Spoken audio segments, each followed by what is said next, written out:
Day, and welcome to another episode of Back to Back. I'm your host, Noah Count, alongside my co-host, Alex Kent. We're here to talk about the world of baseball on and off the field. It's great to see you, Alex. How have you been? I'm doing great. Looking forward to another 25 minutes of talking about baseball. This is our third episode. So locked in. Okay, let's get right into the top of the first. What a month it has been for Brewers outfielder Christian Yelich. Through 18 games, he's batted over .350 with 9 home runs and 25 RBIs, has been owning the St. Louis Cardinals. When do you think the Brewers should extend him, and for how much? And do you think he deserves a $300 million contract? I mean, first off, you said the Cardinals, 8 home runs out of the 9 have come against them. But I think Yelich deserves the money. I'm not sure $300 million, but he deserves definitely an extension of some sort. I mean, his best year was last year's MVP year. His first year also as an All-Star. He hit .326 with 36 home runs and 110 RBIs. And his whole career, too, his stats, he hit .298 as a career so far, 104 home runs, and 429 RBIs. Do I think he deserves the money of $300 million? Maybe not, like Bryce Harper range. He's not to that level yet. He has to really keep consistency. And one player before Noah, your turn, Dale Murphy from the 80s had 2 MVP seasons in a row. He was an outfielder, and really after those 2 years, never really maintained the, I guess, MVP years that he had before. But we'll see with Yelich. Also a great community guy as well with a lot of charities. Yeah, he's a great player, like you said, on and off the field. He's a big-time class act. He definitely loves playing the game. I know that you mentioned what he does off the field. He also went to California, I believe, with Baker Mayfield and Mike Moustakas a few months back, which is pretty cool to see. He's a he's a class act, like I said, and I don't know about the money. And I mean, he does love playing the game, and he put up those crazy second half stats last season. If he could put up stats like those last season for a full season and do what he's doing now for the entire season, I wouldn't be so surprised if the Brewers do offer him that contract and lock him up for the next several years, $200+ million. That makes more sense. I think he will definitely get an extension. It's just not going to be $300 million plus like Harper got. It's just he will get one. The Brewers appreciate what he's doing, and he definitely deserves it, just not to the level that everyone's saying. And then, yeah, it's not about the money in the end. It's about just locking up someone and then centering around him with adding pieces with him and make your team better. And I think he's just like that one player. He's the face of the Brewers, pretty much, it seems like. Now, he's going to be that one player who the Brewers are going to rely on if they want to get back to the postseason and be NL Central champions like they were. Just imagine if he was still in the Marlins, Derek Jeter. Derek, once again, I hope you're watching. But over the last week, there has been news spreading around that Dallas Cowboys has signed with the New York Mets. However, Mets GM Brody Van Wagenen stated this: "We like the guys here. We always monitor ways to get better. But when we have the guys we have, including Jason Vargas, the Mets are second to last in baseball in starter ERA. So, do you think that they should try to make a move for the former Cy Young Award winner? And if not the Mets, who should try to sign him?" I mean, I think Dallas Keuchel, I mean, we've seen his history, Cy Young Award winner, like you said. Should the Mets try and sign him? I think it's worth a shot, honestly, as a Mets fan myself. Their whole rotation, even DeGrom, his last 2 starts have resulted in losses. Their bullpen is a mess. Familia gives me anxiety every time he's on the mound. Kimbrel, too, like we could add him to the conversation. Maybe Keuchel or Kimbrel or both, depending on their financial situation, the Wilpons. But Keuchel on the team, he's definitely very similar to Jason Vargas when they're both at their best. Vargas himself was an 18-game winner a few years back on the Royals. But Keuchel, give him a shot. If he's bad, then, I mean, same thing with Jose Bautista for the Mets a few years back. He was once a superstar, and he was a shell of his former self. So we'll see with Keuchel. If not, then another team I know you want Honestly, to go to. think about a team, though, with the Mets of Craig Kimbrel and Edwin Diaz. It would kill me in fantasy because I do have both players, so that's not that good. But Keuchel going to the Mets, I mean, if they want to, I think in the end, in the postseason, you want your top 3 starting pitchers, and it would make them better. But he's been pretty inconsistent since his Cy Young season. I mean, he had that one decent year in 2017, but 2015 was his carry year. I don't know if I can really see him being that old self that he was. I did say the Braves a few weeks back during our first episode, but I think right now, Christian Yelich's team needs Keuchel more than anybody. They're the worst in the NL in starter ERA right now. So if they do want to go back to the postseason, they need that ace. And then if they do sign Keuchel, he's their. They would solidify him as the ace of that staff. if they add him. Yeah, Dallas Keuchel's career stats, he's 76 and 63 win-loss record with a 3.66 ERA. And his last year, it wasn't even horrible. Like we were just saying, he was not his self. I mean, it was a little worse than usual, but 12 and 11 with a 3.74 ERA, that's what you expect from a guy like Keuchel. I mean, he's a finesse pitcher, and there's going to be games where he gets crushed, and there's going to be games where he gets outs through fly balls and ground. He's not going to strike a lot of people out. That's just the kind of pitcher he is, and you expect that when you sign a person of his caliber. How he pitched in the NL, I'm not sure, but through half a month into the season, there have been notable players that have been off to very slow starts. So let's throw out some names and decide if it's time to pause or panic. Well, let's start off with former Cy Young Award winner Corey Kluber. I think with Kluber, you don't have to panic at all. I mean, we say this a lot. It's still only April, and it's our third episode. And we don't have to worry at all because his ERA in April since 2013, so it's been like a pretty long time. I don't have to do the math right now. But 3.95 ERA in April since 2013. And also another thing I would like to add is his new catcher is Roberto Perez. And this is not trying to slander Roberto at all. But a catcher and a pitcher, there's a special chemistry that needs to bond, like Steve Carlton and McCarver in the 70s and 80s. And it just takes some time. He had Yan Gomes for the previous few seasons. I think also, too, April weather is not helping a pitcher like him, who is also, he gets a lot of strikeouts, but at the same time, he relies on the sinker ball to get ground outs. True. The battery does play a part, but he's honestly the best at his second half, usually during his career. That's when he's at his Cy Young best. And I don't think the Indians really have anything to worry about him. I would pause.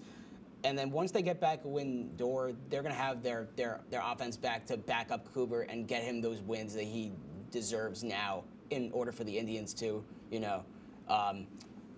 win the AL Central. Yeah, it's Kluber, he's always been solid, and as I said before, April is not his strongest month at all, so it just hopefully gets back to his old self. And now let's turn to the ace of the Red Sox staff, Chris Sale. What do you think? I love Chris Sale. He was a big part of their World Series run last year, but I think this is just the beginning of the end for him. And I know we said it's April, but at this point, he's 0-4 with an 8.50 ERA. And the whole thing about Sale, too, is when he came up as a White Sox in the mid, 2009, 10, whatever year it was, he's always relied on that tricky windup and threw a 99 to 100. His velocity went down dramatically. He's allowing a lot more home runs, and he's just not the same player that he always used to be. Yeah, there is much panic with him right now. He's allowing almost 3 home runs per game, and he's 0-4 right now, which is not good at all. And he really is the Red Sox biggest X factor if they want to get back to the postseason and dominate like they did last year. They need him back at his old self. Having a K per 9 of 7 right now is not his best. It's his worst start to any season. And they just, if I were a Red Sox fan now, which I'm definitely never going to be, I'd be very panicked about Chris Sale. Yeah, I am too, and I like the Red Sox, but I am worried. And what do you think about the 2-time All-Star and Silver Slugger, Jose Ramirez? I think with him, you don't have to worry. I think last year's getting into his head a little bit. He had over 35 home runs, and he's taking too big of a swing. He really has to cut down on it. When he first came up in the league a few years back, he was a contact hitter, and he needs to go back to those roots. And there's something that's unfortunate, too, because baseball, you could hit the ball as hard as can be, and it won't be a hit. Then you could get a blue hit as well, and it's going to go in your stat book differently. But with Jose Ramirez, he has a 160 batting average on balls in play, signaling that unfortunate result of him actually hitting the ball, but right at the fielders. Hit it where they ain't is what the famous saying goes as. So. Yeah, I would also pause. I mean, like Kluber, in the first month of action, it's usually his worst. After April, he hits above 265 right now. He is hitting 160. That's not the typical Jose Ramirez that we expect. And he would average about 14 home runs per month after April, which is great. It's just a slow start, and then once he gets back to that self that we're expecting him at, I think we should definitely see the Indians at the top of the AL Central for the rest of the year. And finally, we got Charlie Blackmon, also known as Chuck Nasty. Chuck Nasty, from Colorado. Love that nickname. I think there is panic for sure. His 266 on base percentage is his worst since his rookie season. Him and Arenado are definitely the biggest X factors right now if the Rockies do want to best the Dodgers in the NL West, which we will be discussing next block. Charlie Blackmon, we expect 20 homers, 30 stolen bases per season. He's not batting like that right now at all. I'm going to say real quick. I think I have a weird mix. I would say worry with him away because I'm using the Coors Field effect, and don't worry about him at home because Coors Field, that whole argument whether the ball travels further, and the field is huge. We all know that. His home splits career-wise 344 average, 75 home runs, and 250 RBIs, and away 259, 65 home runs, and 181 RBIs. So we see that effect. I think at home he's still going to do fine. Away he's always had struggles, and I think it's going to continue that way for the rest of the year. Chuck Nasty, I want you to be back to your old self. But coming up next on Back to Back, our team breakdown of the team from Chavez Ravine with a very special guest. You won't want to miss it. You're watching Back to Back on WTOP.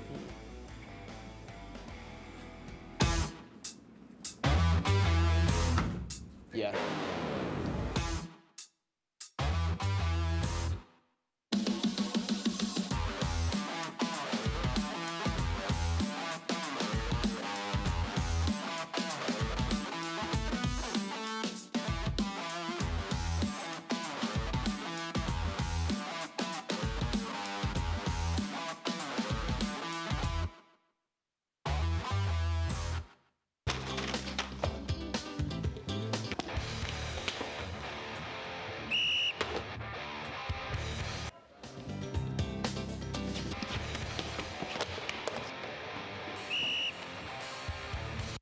Pretty good today. Pretty good. Yeah, I thought he called a pretty fair game. Come on, man. That was a weak call. Yeah, man, that ref is totally soft.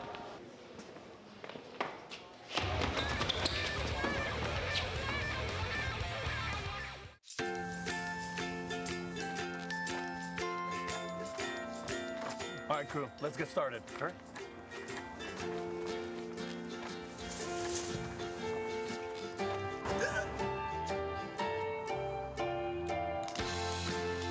Don't ignore the law. You must call 811 at least 2 to 3 days before any digging project so you can avoid hitting our essential buried utilities. For digging projects big or small, make the call to 811.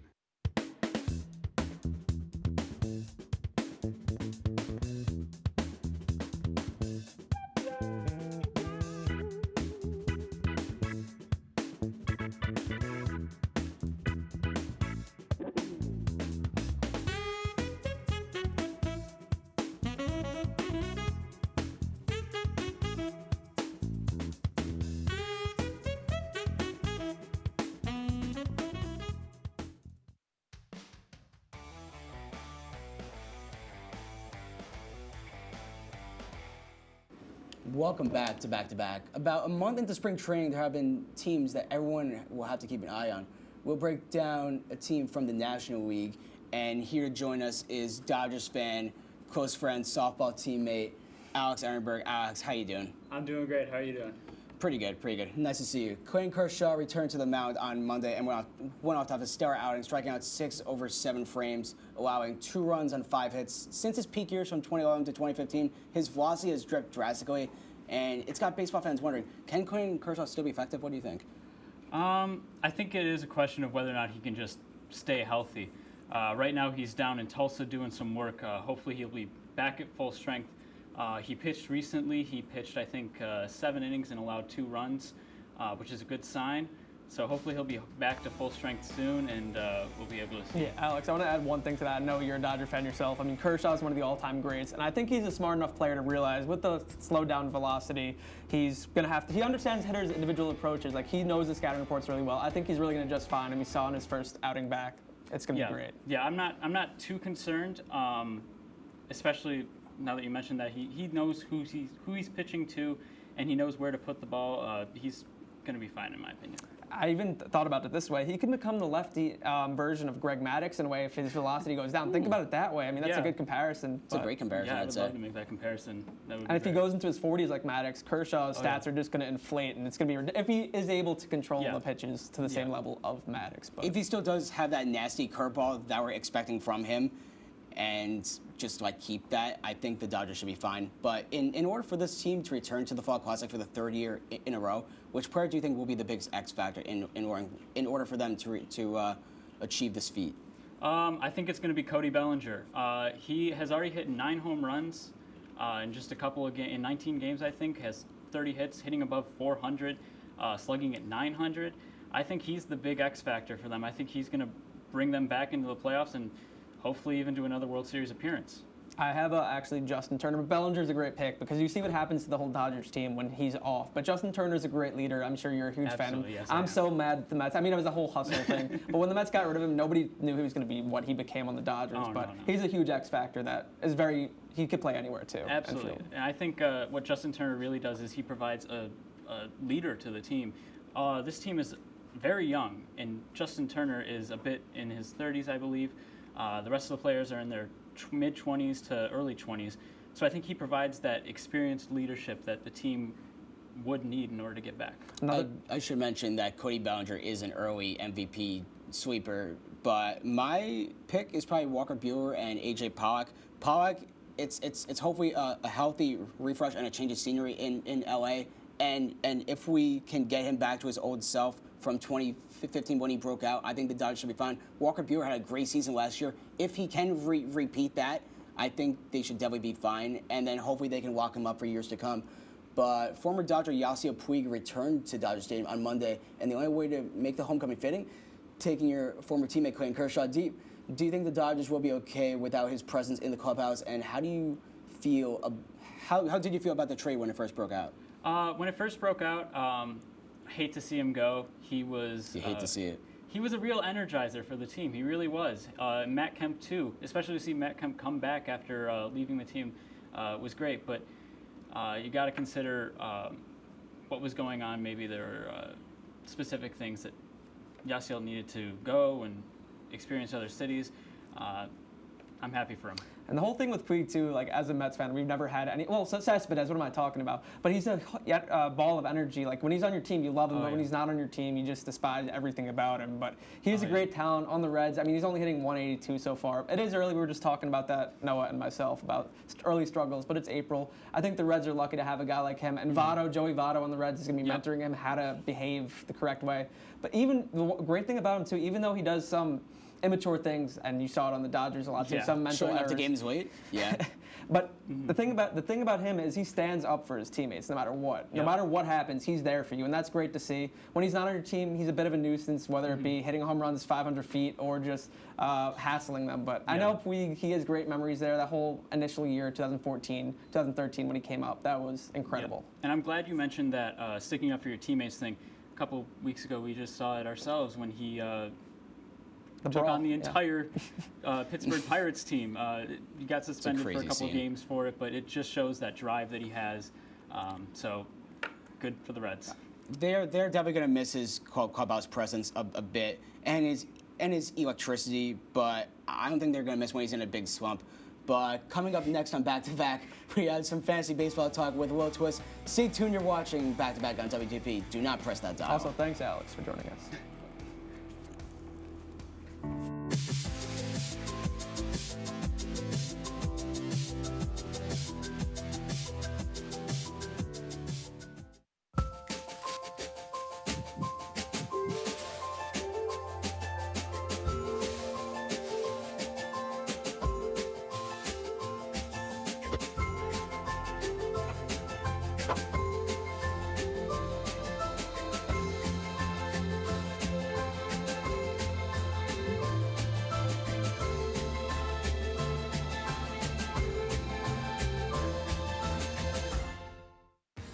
Hi, I'm Zachary Haynes. I'm the new host and producer of the new comedy sketch show, Acting Out, a comedy sketch show by college students for college students. You can check us out here on WTOP every other Sunday this semester on B weekends. Okay, I guess B weekends are down here now in the bottom left corner of your screen. Anyways, we got all sorts of great sketch. Okay, guys, what's going on with the set? What's going?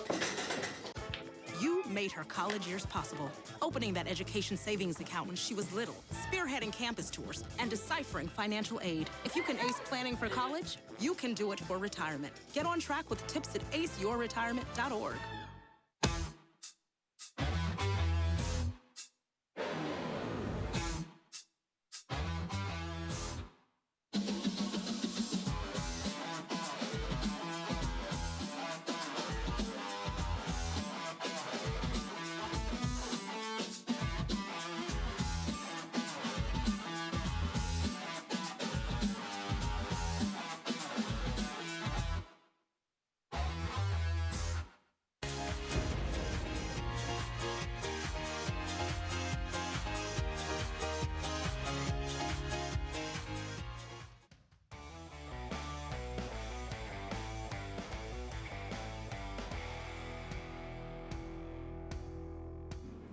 Welcome back to the show. Now it's time for some fantasy baseball talk. This time, we're trying something new. Now in week 4, there have been some noteworthy surprises for fantasy owners. We will decide if these players are flukes or flames. First up, Rays starting pitcher Tyler Glasnow. I think that Tyler Glasnow is going to continue what he's doing. So far in 2019, his stats are 4-0 with that's his win-loss, with a 1.13 ERA and 24 strikeouts.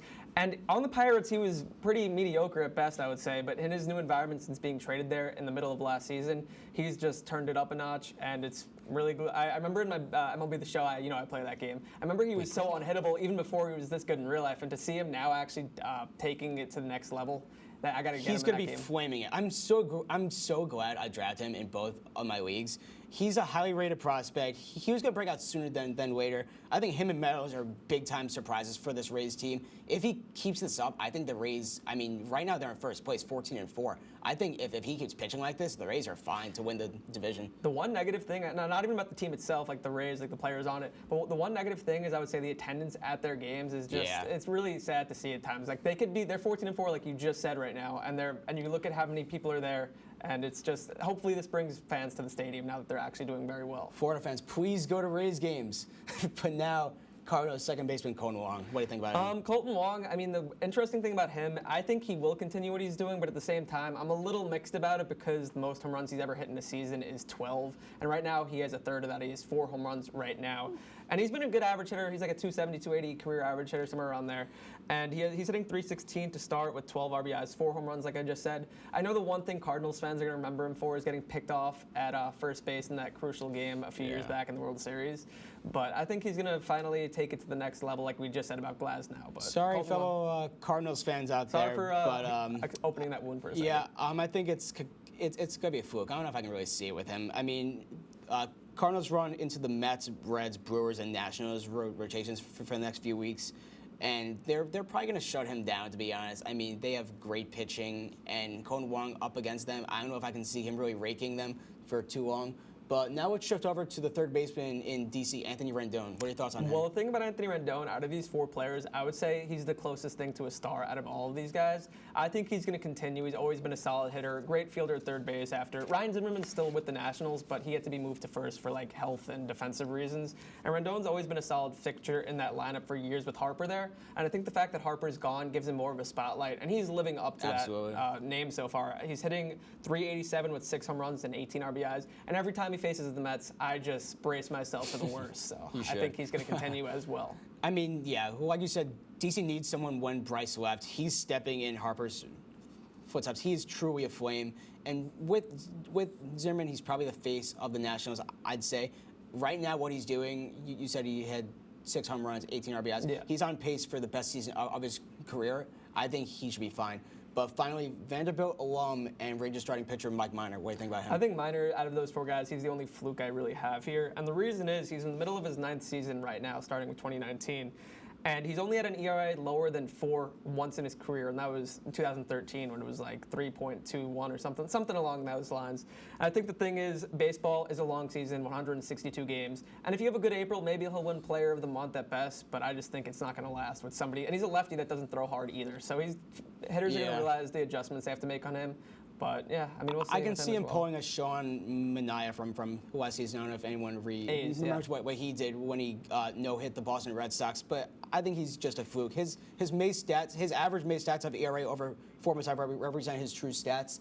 But that just wraps about Flame or Fluke on Back to Back. Up next, we'll take you around the bases on WTOP. Stay tuned.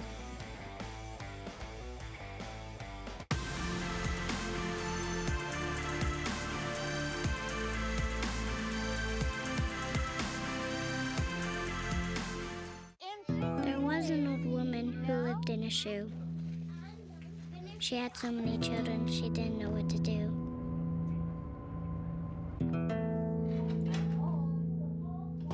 She gave them some broth without any bread and kissed them all soundly. Lights out. Good night. And put them to bed. Hunger is a story we can end. End it at feedingamerica.org. Oh my god, so you'll never believe what happened to Khloe Kardashian this week. Oh my god, what happened? Tell me. Okay, so she was at the mall, shopping at Saks. Oh, hey, didn't see you there. Hey, we're practicing for our new show, What's the Tea, starring me. And me. Hey, Brianna, when does it air? Every other Sunday at 10 o'clock. Oh yeah, I almost forgot. Anyway, I can't wait for you to sip some tea with us. Only on WTOP.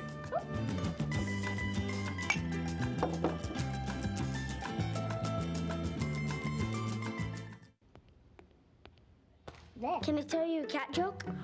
Just kidding. Why did the girl ask the mushroom to dance? Because he was a fun guy. What do you call a pig that knows karate? Pork chop.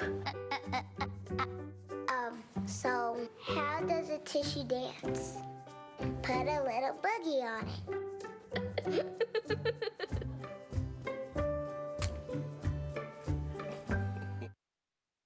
Opioid dependence can happen after just 5 days. Know the truth, spread the truth.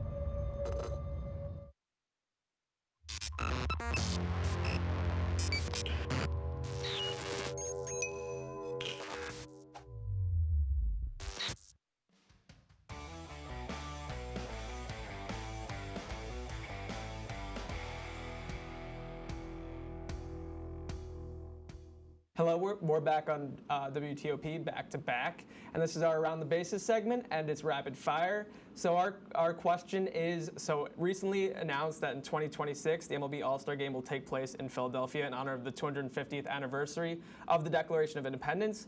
Rather than giving our lineups for then, because that's way too far down the line, we're gonna do it in the next, we're going to be doing it for when we graduate in 2021. So Noah, you want to start us off? Yes, I would. Now, at catcher, I have Gary Sanchez, and I have at first base, just pull up the graphic, I have, I forgot who I had.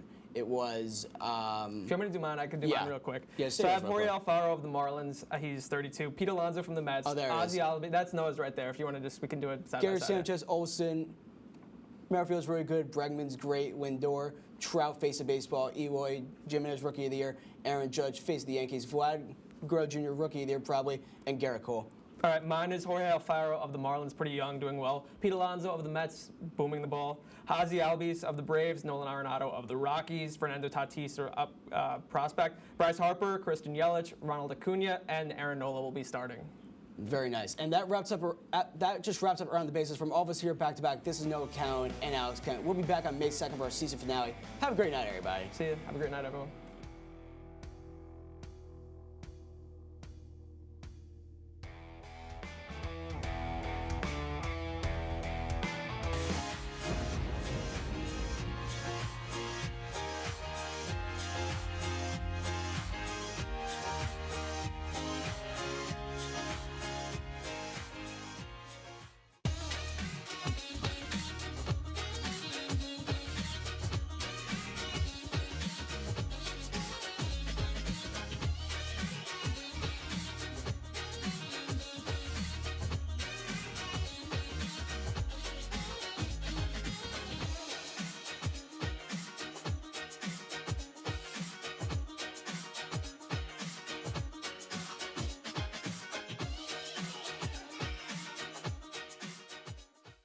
Once there was a boy who did the same thing again and again.